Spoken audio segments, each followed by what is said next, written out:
Hi there, I'm Matthew Herzberg, and this is the Myopia Mindset. My guest for this episode is Dr. Paul Levine. He's a past president of the American Academy of Orthokeratology and Myopia Control. He's a fellow and he's a mainstay at Vision by Design. When you go to Vision by Design, I want you to introduce yourself to Paul Levine and say, hey, I saw your interview on the Myopia Mindset podcast because you are going to learn so much from him in this episode. And if you are a Substack supporter of the Myopia Mindset, if you went to myopiamindset.substack.com, you are going to get an extended version of this episode. And I cannot wait to share it with you. So let's get started.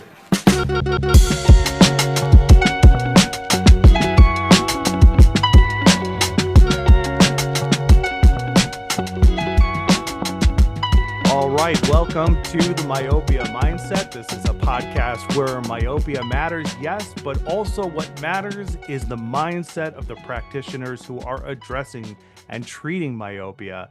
And I have with me a very special guest in Dr. Paul Levine. Paul, welcome to the program. Thank you. Thanks for having me. I'm excited to talk about this stuff. Yeah, and if you don't know, Paul is he is an outstanding orthokeratologist and a myopia management specialist. He is a past president of the American Academy of Orthokeratology and Myopia Control. He's been a board member on the International Academy of Orthokeratology and Myopia Control. He has spoken on this subject, in the United States and in the world, and is a very sought after person at AAOMC's Vision by Design. He's a key component, especially of their boot camp program. And Paul, that's one of the many reasons why I wanted to have you on the program, because so many of the high end practitioners in our space have this level of not inaccessibility, but there's this divide. And I kind of use this example of like the champion weightlifter who's being looked at by that person in the gym who's just starting to work out. And they're like, this person is so far past where I am. Like there's this divide, like when I talk to my father, to Kerry Herzberg, I grew up in his practice. When I ask him about, common issues in ortho K and myopia, he's like, oh, you just do this, this, and this, no problem. And it's like, but those are problems that the modern optometrist is facing. And one of the coolest things about Paul Levine is he has never lost that accessibility. You know what I mean? Like, Paul, the divide is not there. And I think that's one of the great reasons why you're such a big part of boot camp and Vision by Design. And you can always catch him talking to people at those meetings. So, Paul, that's where I kind of want to focus. Let's start with, what does your practice look like today? Let's describe the weightlifter, the champion weightlifter. So describe your practice. How much of it is ortho K and myopia management? I wish I had a perfect answer to that Mm-hmm. question, but I'm just going to give you my sort of general thoughts on this. I am a primary care Mm-hmm. practitioner, and often my days are consumed with primary care, medical optometry, um, and of course with a subspecialty in myopia management and ortho K. So I can tell you this, there's not a day that I am in clinic that I don't probably see at least 3 or 4 myopia patients, Mm-hmm. in addition to the other 14 to 20 that I see on a Right. given day. So, it's probably 20, 25, maybe 30%, of what Right. I do. Yeah. And that's a lot compared to, I think, the average, doc who's interested in doing myopia management or ortho K. I've worked with a lot of accounts, a lot of docs who are like, I've done 3 cases over the last couple of months. How do I get more? And you're, doing, to even have 30% of your practice, I think is huge. That's a big part of your practice. Would you agree with that? Oh, absolutely. Yeah, I do. And I look forward to those patients, because primary care can sometimes get a little stale, but managing myopia and especially ortho K patients, um, I feel so uniquely qualified to help them. Mm-hmm. And they come in with greater concerns than a lot of the primary care patients come in with, they're worried about it. Yeah. And, um, the parents are worried. The younger kids, not as much, but they feed off of their parents' concern. So I Mm-hmm. do like that, when they come to see me, it's a destination, it's not an accident that they're in my office. Right. And I try really hard to make them sure that they made the right decision by coming to see me. Gotcha. So I do take extra time, and I do really try to be very mindful and very uh, careful about how I talk to them, and Mm-hmm. try to allay their fears, and Right. celebrate the victories, because let's be honest, the beauty of managing myopia is that there are a lot of victories there. Mm-hmm. When you can stop or slow the progression significantly, it's like just such a terrific win-win, for everybody involved. Right. Yeah. And so are these patients coming in to seek you out specifically? Is that the Sometimes. yeah? Yeah. Yep. I mean, I have I have the luxury of being in the same location for 21 years now. Mm-hmm. And so, you cultivate a lot of patients that way. Right. And, you just ask the question, like, how do you get more? Well, you start planting seeds early, and, maybe there's not a lot of harvest in those first couple of seasons of planting, Right. you know, but you learn and you get better at it, and things start to mature. And then, before you know it, you've got all these people that are already in your practice that now you can really kind of dig in with that conversation. And then parents are your best advocate for sure, right? Moms Yeah. groups and parent groups, because they talk. And so when I have new myopia patients that come into the office seeking management strategy. A lot of it is my friend does this. Mm. My child's best friend wears these nighttime lenses. Can you tell me about them a little bit more? So, so that grows things almost exponentially. And Right. then I also have, some local optometrists that will refer to me for myopia management stuff because they're not doing it. Or Right. if they are, they might be doing it on a more maybe superficial level, Yeah. and then when things get a little bit more challenging, they'll refer the patients over to me. Right. The superficial level, I'm glad you mentioned that because I have been in so many practices. When I was working with J&J, I would just cold call accounts. I would travel all over the country. I was the like they called it the white space role. Like I went wherever we didn't already have a person when I first started when we didn't have a rep when I first started. And I would just drive around. I would go on the internet. I would look for practices that said they were doing myopia management on their website, and I would just drive around. If I was in your area, I'd just stop by and introduce myself. Sometimes better presentation than others. But I found so many practices that said they do myopia management, but then when you really talk to them about it, they're not really doing it. Not the way that I understand it. What does that superficial part looks like for you, in your experience? I think it's what we call the dabblers, right? Mm-hmm. The people that, maybe aren't doing orthokeratology at all, because that in and of itself is its own Yes. subspecialty for Yes. real. And in fact, if you don't really know what you're doing, then you're gonna fail more than you succeed, and it's actually gonna put a negative spin on what exactly it is that you're trying to do, because it's Mm-hmm. gonna make it look like it doesn't work or you don't know what you're doing. So I think that keeps a lot of people away from Ortho K, until they really put their mind into it. So you've got people that are certainly managing, soft contact lenses are relatively easy to fit.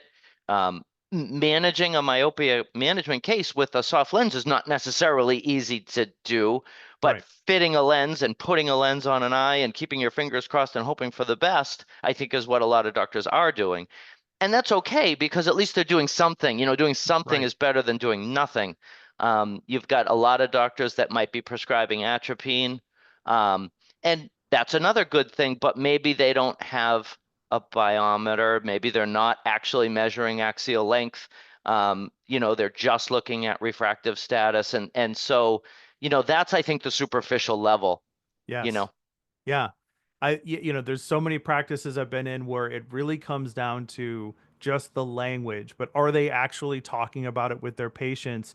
If they got a myopia patient in the practice, would they even know what to do with it, with that patient? And you had mentioned that you've set up several referral networks with optometrists in your area.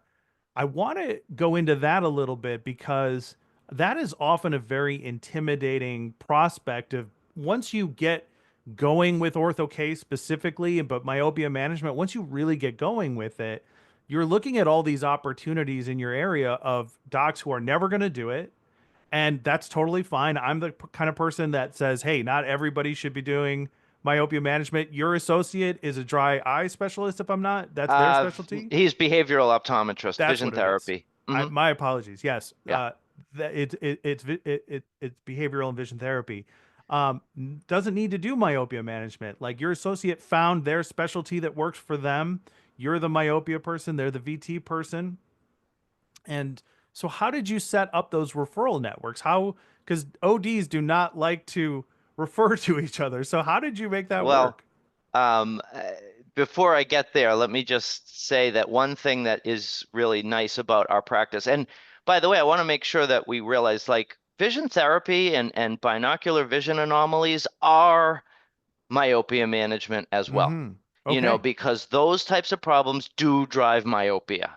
Right. When you have lags of accommodation, when you have convergence insufficiencies and convergence excesses, when you have binocular vision problems, those things can feed into the myopia, monster. And Mm-hmm. so there's actually a lot of vision therapeutic benefits to managing myopia. So if he's got a myopia patient, he doesn't just automatically refer them to me because they may need to first fix their binocular system. Or maybe he refers to me to reduce the myopia, and then Mm-hmm. I refer back to him to dig into the binocular vision problem. So Right. it's a perfect marriage there. So I just want to make sure that that's clear. Like vision therapy and behavioral optometry is definitely part of managing myopia for sure. Right. Okay. Um, but how did I build the network? I'll tell you, it's not a great answer because I'm not the best marketer. I don't hit the pavement. I don't go to practices and tell them what I do. Um, but like I said, I've been in the same location for over 20 years. I've been practicing in Massachusetts for almost 30. And I was very active in the Mass Society of Optometry. I was very Mm-hmm. active when I was in IDOC. And so when I would meet, when I would go to these dinner meetings and there would be 30 or 20 or 30 docs there, they all, by the end of the meeting, knew what I was doing because I would tell them about these cool cases that I was working on. And so Right. it just sort of like happened almost like in a sort of unforced but kind of organic way that I've developed this reputation locally that, I know how to manage myopia. So, Right. I wish I could give you better advice as to this is what you need to do to get ODs to refer to you, but it's almost happened just sort of by reputation. Yeah. Um, that and I like to refer to other optometrists too. So, that there are two-way streets there. I'm not a I'm not a specialist in dry eye management. I'll refer those patients to local ODs, so Mm-hmm. low vision, for instance, I'll refer those to local ODs. So I think OD referrals are probably the biggest crime against optometry is that, our brothers and sisters just aren't Yeah. sending their patients to others to I don't know why. I don't know if it's an ego thing. I don't know if it's fear of losing Yeah. patients. Or maybe you just don't think of it. But Yeah. I you, think you there's a know, lot of intimidation in that process. Like, I have spoken with, ODs that they said, well, if I send my patient to this doctor, especially if it's a myopia management doctor, I'm not getting that patient back. And so when that's why I wanted you to talk about it. Like how you're doing it is absolutely fine. Like I'm not looking for the magic touch or the secret the silver bullet to referrals. But what I like is that you just were talking about what you do. You were talking about it with other people in that in that space, and you were making that available to them, letting them know, and also creating opportunities for other referrals.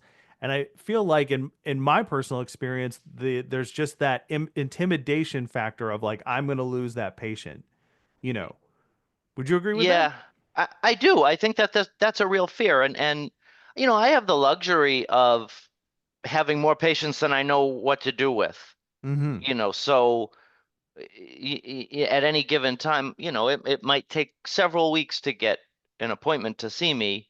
So um, I don't worry about if I refer a patient and they get lost to follow up, or they end up staying with whomever I referred them to. Like, yeah, sure. I might be sad especially if I have a nice relationship with that patient, but at the end of the day, it's not going to hurt my business. It's not going to hurt my practice to Right. lose one patient here or one patient there. Let's be honest. I mean, people move. Yeah. I live in a very high tech area, so there are a lot of people that move. Mm-hmm. They come, they're here for a couple of years, that another opportunity presents himself, and they move somewhere across the country. So we lose and gain patients all the time. Right. And so I don't think fear of losing a patient should be a reason to hold on to a patient when you can't necessarily manage them to the level that they should be Yeah. managed, you know? Yeah, especially when, if you're not doing myopia management, because I say that over and over again. It's okay if you don't want to do myopia management, but if you have a patient that needs it, you need to refer that patient to somebody who does. Um, Indeed. so let me ask you this too, because I know that things weren't always this way. You had to grow and learn to get to this point. So if you don't mind, I'd like to go back years ago to before you even knew about myopia management and describe. So we have an idea of what your practice looks like now. So walk me through, what did your practice look like before myopia management? Like you're just learning about it, or if you've heard about it, it's kind of like gotten into your head, but you haven't taken that first step. Like describe what your practice looked like back then. So when I started practicing with my current partner, John Avandanza, who, as we talked about, is behavioral OD, that was his specialty when we started the business together 21 Mm-hmm. years ago. And he was very supportive of me finding my own passions. Mm-hmm. um he would have been very happy if I also wanted to get into vision therapy and stuff, but I felt like it might be a smarter business decision for us to have different specialties. Right. And so I sought that out for a while, and I was, dabbling in low vision for a little while, but I wasn't really all that great at it, to be honest, and I didn't really find the passion that one needs to do that kind of work, because that's Mm-hmm. tough work. Mm-hmm. Um, and we just had this fitting set, that an Ortho-K fitting set that he actually brought into the practice. He had done a couple of, early 2000s, that was the time, cases of Ortho-K, but it was really, we weren't talking about managing myopia back in Right. oh 04, oh 05. We were Yeah. just talking about, hey, this is a cool alternative to LASIK surgery to our adult patients, you know. And I remember I was like, hey, this is kind of cool. I could do this. Let me get certified in that. And I took the, certification, you know, Right. course, and had no idea what I was doing, but I started, you know, thinking that this was a cool thing. So, and I remember I had my first patient was a 30-something-year-old professional soft contact lens wearer who 2 to 3 times a year would show up in my office with just kind of a phantom, red irritated eye, had to take a couple of weeks off of wearing her contacts, hated wearing glasses, was reluctant to have LASIK surgery for, obvious reasons. And I said, well, why don't we try this? Because if you only have the lenses in your eyes for, 7 or 8 hours as opposed to 14 or 16 hours, like maybe that will be, the answer for you. It'll be a great alternative to the LASIK surgery. And that was we had success with it. And she Right. really loved it. Um, and then over the course of the next couple of years, I might have done 2 or 3 other cases. Like it was not something that I was really confident in. Okay. And I remember I got an email, I think, from the then Orthokeratology Right. Academy of America, Yeah. who I'd never heard of before, and it was like, if you're interested in Ortho K, you should come to this meeting. And I was like, oh, that's really interesting. I think I might want to do that. Yeah. And I did, and I think it might have been in Arizona. So like I wasn't even used to really traveling for CE. Okay. The CE that I was doing was just all local stuff. Hmm. And I went to that meeting and it was just like, what is this? And who are these people? Right. Um, and it Carrie and Rob Garowitz and Tom Washevsky, Caroline Kauke, and these people were just like, I can't believe these people, what they're talking about and what they're doing. It's just super cool. And it was after that meeting that I got back to my office and I was like, all right, I'm gonna try to make a go of this. Right. Um, and actually I saw Nick Despotidis say, he kind of pointed his finger and he said, don't dabble. If you're gonna do this, do it, you Right. know, and I was using I actually, believe it or not, I did have a topographer in those days, even before I was doing Ortho K, just because I thought it was a useful piece of, equipment to have. Hmm.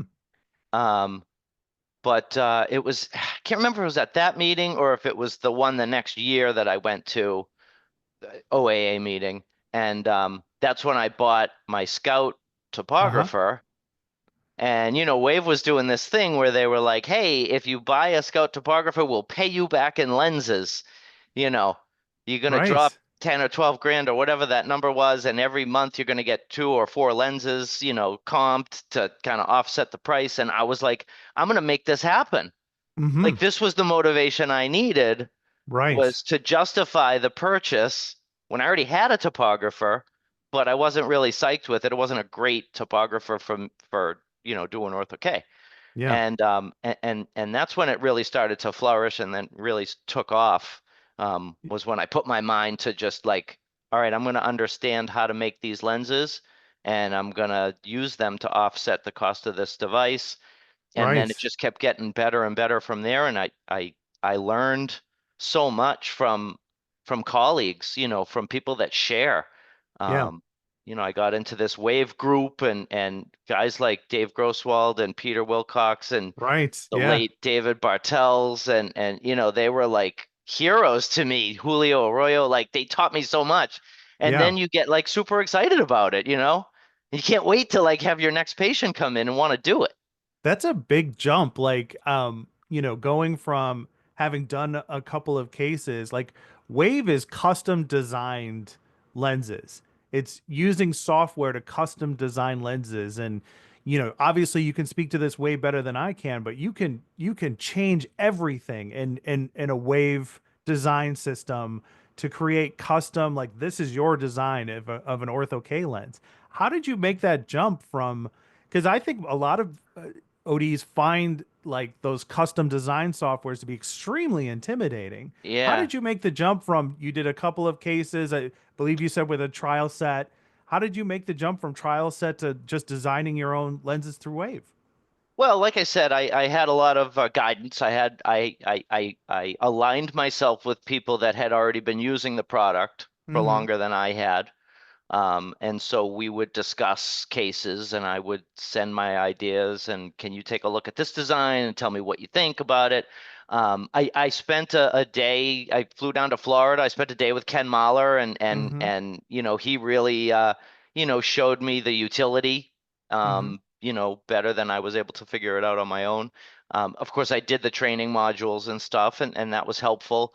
Um, and at the end of the day, what I realize now, especially in retrospect and looking back, is that you can design your own lenses and you can spend 30 and 40 and 50 minutes laboring over every little click and every little button. Um, and as it turns out, I think that there's multiple ways of fitting a lens to an eye, and most of them are going to work. So Hmm. like oh, should I use a edge thickness of 0.3 or 0.25 or 0.28? Like at the end of the day, I don't know that it really made that huge of a difference. And so in those early days, I will admit that I would maybe try one sort of design profile on the right eye and maybe a slightly different profile on the left eye, and I would kind Hmm. of see how those worked out. And then if one wasn't quite up to snuff, then I might refit that eye, into the version that was working properly, Right. And so uh, once I freed myself of being so concerned about every little click and realizing like give the lens just design the lens you have a good topography. If you have a good topography, the software is Hmm. smart enough to almost Hmm. design that lens for you with your guidance. Right. And I think ultimately what's the best part about designing your own is when it comes to troubleshooting, because you can now see what isn't quite right and go Right. back in and figure out how to fix it. And you just can't be afraid. Like you just have to be confident that it's going to work. The best advice I could give anybody that's new to Ortho-K is just don't make hasty changes. Okay. When Yep. I first started, it was like on day three, I was like, oh, this lens isn't right. I have to fix it. Like, no, like, these things take time. Right. You have to be Yes. patient Great point. and you have to have faith, you know, that you understand the cornea, you understand what you need to try to do to Yes. correct, that refraction, and then you just go with it from there. I will say probably the biggest thing that really jumped me over the hurdle of being proficient at Ortho-K was getting my fellowship. Okay. And Yes. so, Why is that? I mean, I know why that is, but for our audience, why is the so fellowship when important? when I made the decision to um to tr test for my fellowship in the Ortho-K Academy, Hmm. for those of you who don't know. Um, it was actually Roxanne, Roxanne, Hmm. Sean Cohen. Hmm. She and I we were a year apart in school, and we knew each other in school, and we were chit chatting. I had seen her at one of the meetings. I hadn't seen her in years, and she was like, "I think I'm gonna go for fellowship next year," and I was like, "All right, I'll do it too."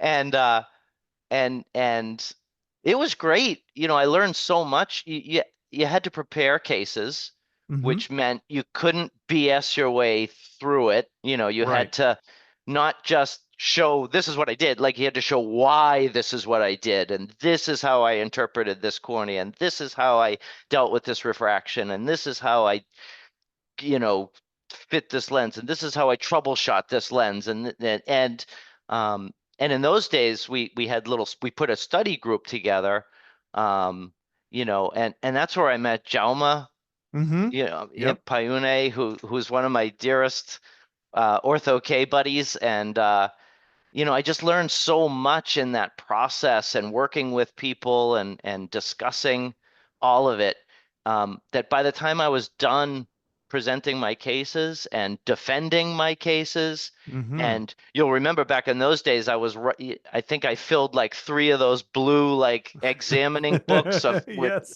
my hand was cramping by the end of it Yes. from the essays that I was writing. Oh Um, my God. Yes. it was like by the time I was done with that, I was like, I can't fail at this. Right. Like that was like that during that time is when I got that epiphany that Ortho-K doesn't have to be hard. You know, Interesting. it Yes. it will always be complex, but it didn't have to be hard, you know? So how do we And help people get to that conclusion? I think that's a great point. You're taking me back down memory lane because, I was with the academy through all these stages. That email that Paul received about that meeting in Arizona, I probably was the one that sent it out, pressed the probably. send button. Uh-huh. So it's just I'm having some joy here going back to through memory lane here. But how to like go back to what you just said? Like, how does somebody get to that point then? how does somebody get to that? Ortho K doesn't have to be hard. It's complex, but it doesn't have to be hard because so many docs find it to be so intimidating. They put a lens on the eye that made, do I make an adjustment? What's happening? Is it too steep? Is it too flat? It's 6 weeks. Why did we lose some of the treatment effect or whatever the case may be? How do you take some of that intimidation out of that process? How do you get to that point? Well, by doing, By first of doing. all, you Mm-hmm. know, every case you do is one more, like, in the college football, they put the little emblem on their helmet for, Mm-hmm. every sack or every, tackle or every touchdown. It's like Right. every time you have another one of those in your pocket, it's like you learned something from that case. Yeah. Um, and so, like I said, then you realize like, wow, I actually really do know what I'm doing here. The more you do and the more successes that you have, the more confident that you get that you are in control. The Mm-hmm. lens is no longer in control, and keeping your fingers crossed and hoping that the lens is going to work because Right. if it's going to work, you know. And so I think, how do you get to that point? You just have to be willing to fail. Mm-hmm. You've got to be willing to eat some lenses. Yeah. I think if you get too stuck in, oh, I'm on my third lens, I'm on my fourth lens, I'm losing money on this case. Like, we're all going to take a bath on a case here or a case there. Yeah. It's going to happen. But the 90% of the cases that you get right on first try totally offsets that. Right. And I just looked at every lens that I took back from a patient and gave them a different one. Like every single one I looked at as the cost of education, you Right. know? Great point. Like, am Yes. I paying for continuing education? Sure. Like I'm going to lectures and I'm going to meetings and stuff. But every time I had a lens failure, like to me, I tried to learn something from it. I tried to Right. figure out where did I go wrong here. Maybe it was an unrealistic expectation. Maybe I made too hasty of changes. Maybe I didn't have a greatest topography, but I was like, I'll just let it ride. Like Mm-hmm. those are the early mistakes that you make. And so, like I said, if you can justify that cost of education, even if it means you might lose on a case, then I think that's going to help build your confidence and get you, over that hump. Yeah, that's such a great point. Like when I started working with J&J. All right, well, that's it for this regular version of the episode, but the discussion doesn't stop here. It actually continues in an extended version of this episode, which is available to our Substack supporters. You can, if you're interested in getting the rest of the episode, consider becoming a paid supporter of the Myopia Mindset. In addition to an extended version of this episode and every other episode that we do, you'll also get access to exclusive monthly bonus episodes of the Myopia Mindset. And I know you're interested. You've made it this far. And for the cost is $12 a month, which is basically the cost of a cup of coffee each and every week. And that's how I like to put it. Listen, if you would buy me a cup of coffee each and every week to nerd out about myopia, to bring on amazing guests, to spread the word about how awesome myopia management is and how more ECPs should be engaged in this specialty, then please consider becoming a paid supporter of the Myopia Mindset.